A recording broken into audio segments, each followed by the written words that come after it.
மாவட்டம் கிருஷ்ணராயபுரம் சட்டமன்ற தொகுதி திமுக வேட்பாளர் சி.கே. ராஜா பொதுமக்களிடம் வீதி வீதியாக சென்று தீவிர வாக்கு சேகரிப்பில் ஈடுபட்டார்.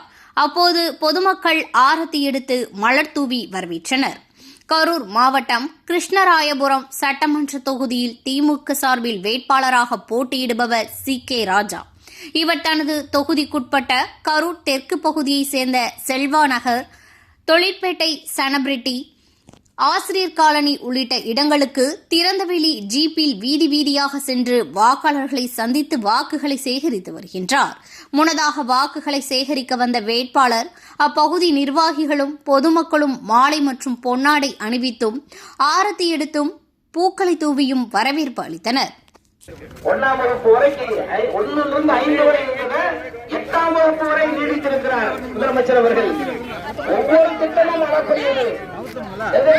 பல்வேறு பொய் வாக்குறுதிகளை தருவார்கள். அத்தனையும் போலியானது, அத்தனையும் நன்மைக்கு புறம்பானது. திமுக வெல்ல வேண்டும்.